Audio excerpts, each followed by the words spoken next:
Friends, please think about this और कोशिश कीजिएगा कि हम में तारीफ करने का भाव भी पैदा हो। हम कोई क्वेश्चन सिर्फ इसलिए नहीं पूछें कि हम उसको ये सुनते हुए खुश हों कि उसके पास उसका जवाब नहीं हो। हम ये चीज़ पूछें जिसका उसके पास में जवाब हो। ठीक उसी तरीके से अगर आप सब्जी की दुकान पे जाके पूछें, if you ask some vegetable vendor कि what is the rate of almonds, then you watch कि व्हाट ही रिप्लाई या he will reply, there is no reply. So जो भी आपके सेशंस हों डिस्कशन के, उन सेशंस के अंदर quality, appreciation, suggestions,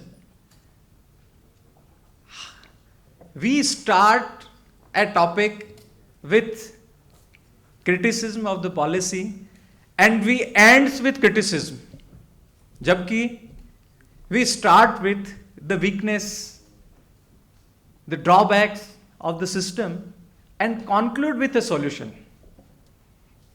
So if you have no solution, you have no suggestion, it means you are also a part of problem. So dear friends, this is a opportunity for you young people to interact with each other. Please ask some Tamil people about 2, 3, 4, 5 words of Tamil. Please ask him about their culture, their religion, their cities, their monuments. So,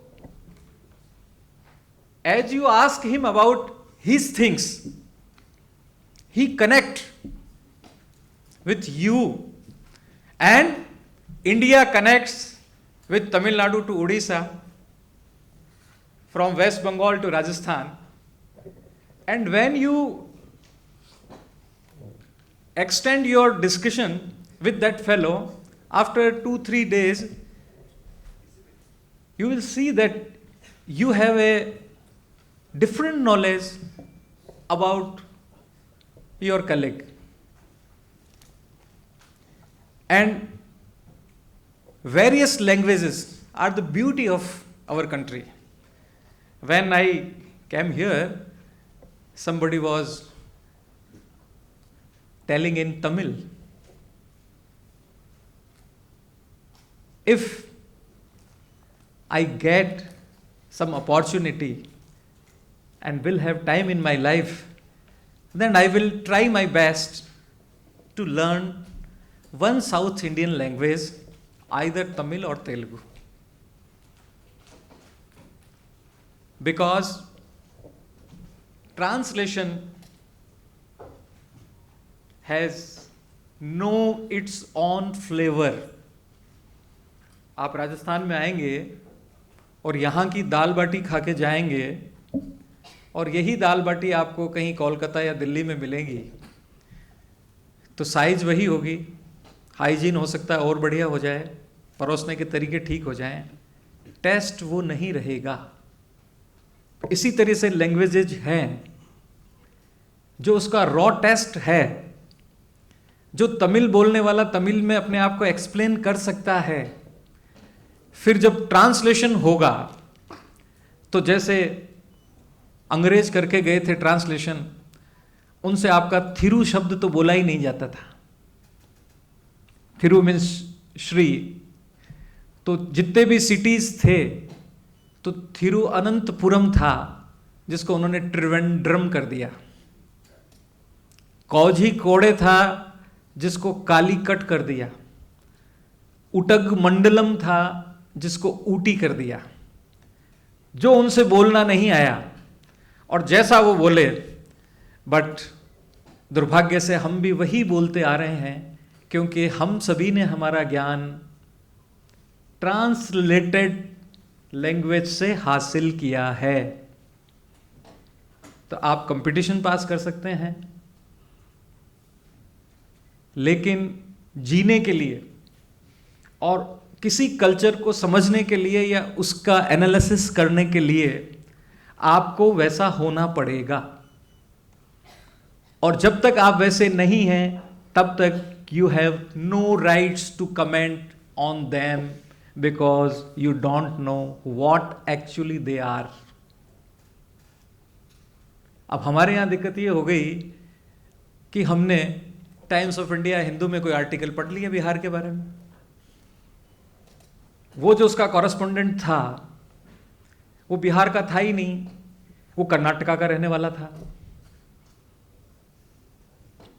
उसने कर्नाटक के system से अपने दिमाग में बिहार को compare किया और उसने जो अपना जो आर्टिकल था वो लिख दिया, लेकिन ये बिहार के साथ जस्टिस नहीं था। अगर मैं तमिलनाडु के किसी गांव में जाऊं, वहां की कल्चर को 7-8 दिन देखूं, एक बुक लिखूं और उस बुक में अपने आप को अंतिम बुद्धिमान व्यक्ति मानते हुए मैं कॉन्क्लूड कर दूं, ये वहां के साथ जस्टिस नहीं है।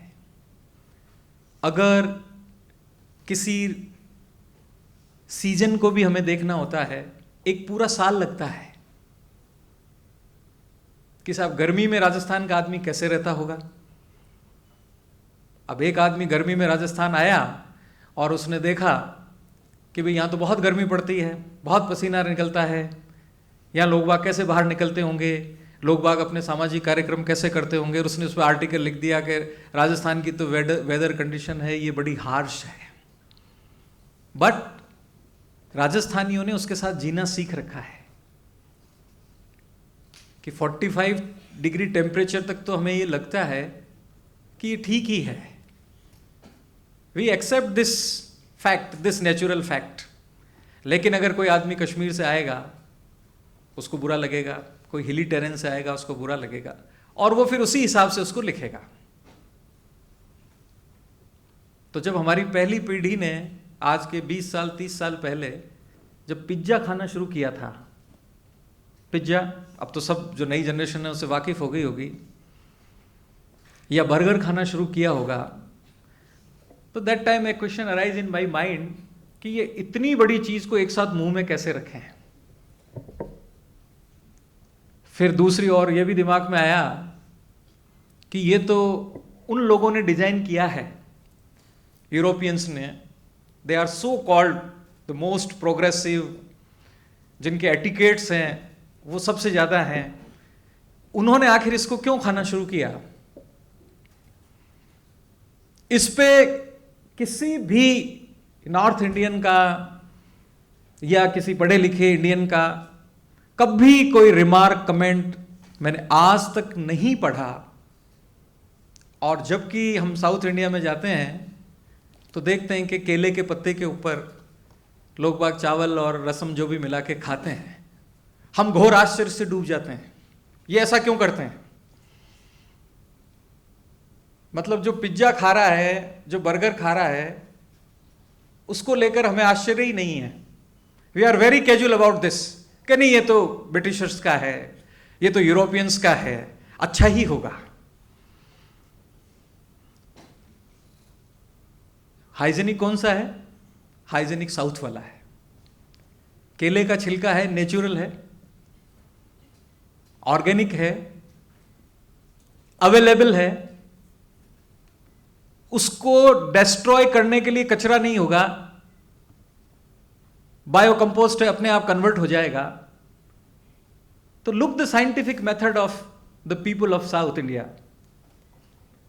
फिर जो चावल है वो वहीं का लोकल प्रोड्यूस है, जो मसाले हैं वो वहां के लोकल प्रोड्यूस हैं, जो हजारों साल की प्रैक्टिस के बाद वहां के लोगों ने डिजाइन किए हैं।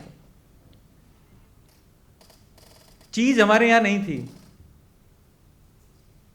हमारे यहां दूध था, दही था, बटर मिल्क था, ये सारी चीजें हमारी नेचुरल थी जो हमारे आसपास होती थी। मसाले थे, हमने इसी को डिजाइन करके सबसे बढ़िया कुजीन जो दुनिया का डिजाइन किया वो हिंदुस्तान में डिजाइन हुआ। बस यही देख लीजिए आप कि यही चीज बाकी सारी जगह हो रही है।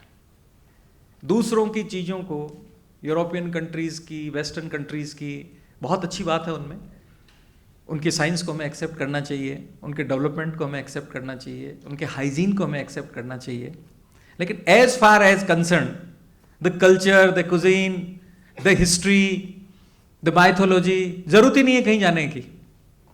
साउथ का हर एक गांव एक बहुत बड़ी यूनिवर्सिटी है, इतनी वैरायटी है उस गांव में। वहां आपको तमिल पढ़ने वाला भी मिलेगा, संस्कृत पढ़ने वाला भी मिलेगा, इंग्लिश पढ़ने वाला भी मिलेगा, और जो सबसे फास्टेस्ट जो कैलकुलेशंस कर रहे हैं, जो मैथमेटिशियन है, they all belongs to south India.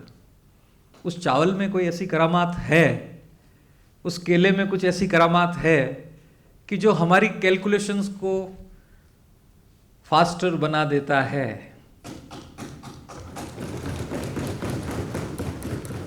वो करामात बूस्ट में नहीं है, हॉर्लिक्स में नहीं है। मैं आपको वापस उसी जगह लेके आ रहा हूं। It was my orientation to you people कि what exactly we have to do in this conclave,